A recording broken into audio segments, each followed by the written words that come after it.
Welcome to Divya ಅಡಿಗೆ channel. Paneer gravy ಮಾಡುವ ವಿಧಾನ. ಮೊದಲಿಗೆ ಒಂದು ಕಡಾಯಿ ಇಟ್ಕೊಂಡು ಎಣ್ಣೆ ಕಾದ ನಂತರ ಲವಂಗ ಚಕ್ಕೆ ಹಾಕ್ಕೊಂಡು ನೀಟಾಗಿ ಫ್ರೈ ಮಾಡ್ಕೋಬೇಕು. ಅದಾದ ನಂತರ 2 ಈರುಳ್ಳಿ ಚಿಕ್ಕ ಚಿಕ್ಕದಾಗಿ ಕಟ್ ಮಾಡ್ಕೊಂಡಿದ್ದೀನಿ. ಅದನ್ನು ಬ್ರೌನ್ ಕಲರ್ ಬರೋವರೆಗೂ ಫ್ರೈ ಮಾಡ್ತಾ ಇದ್ದೀನಿ.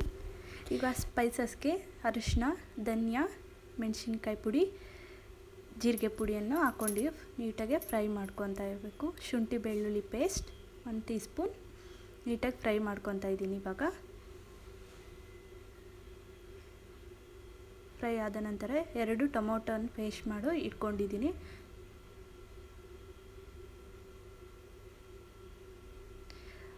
ಇವಾಗ ಎಣ್ಣೆ ಬಿಟ್ಕೊಂಡಿದೆ. ಇವಾಗ ಸ್ವಲ್ಪ ಕರಡು ತೊಗೊಂಡಿದ್ದೀನಿ. ಅದನ್ನು ಇವಾಗ ನೀಟಾಗಿ ಫ್ರೈ ಮಾಡ್ಕೊಳ್ಳೋಣ.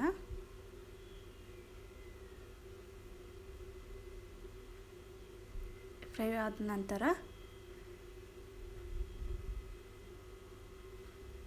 ಎಷ್ಟು ಬೇಕೋ ಅಷ್ಟು ನೀರು ಹಾಕ್ಕೊಳ್ತಾ ಇದ್ದೀನಿ. ಇವಾಗ ನನಗೆ ನಿಮಗೆ ಎಷ್ಟು ಬೇಕೋ ಅಷ್ಟು ಹಾಕ್ಕೊಳ್ಳಿ. ಅದಾದಮೇಲೆ ರುಚಿಗೆ ತಕ್ಕಷ್ಟು ಉಪ್ಪು.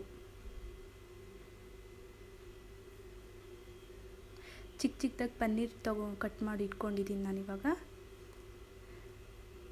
ಅದನ್ನು ಇವಾಗ ನೀಟಾಗಿ ಫ್ರೈ ಮಾಡ್ಕೊತಾ ಇದ್ದೀನಿ.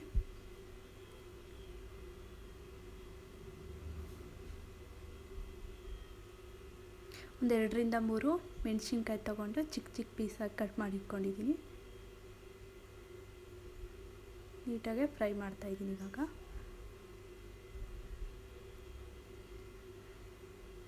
ಅದಾದ ನಂತರ ಗರಂ ಮಸಾಲ ಹಾಕ್ಕೊಳ್ತಾ ಇದ್ದೀನಿ. ಫ್ರೈ ಆದಮೇಲೆ ಬಟರ್ ಹಾಕ್ಕೊಂಡು ಅದನ್ನು ನೀಟಾಗಿ ಫ್ರೈ ಮಾಡ್ಕೊಬೇಕು.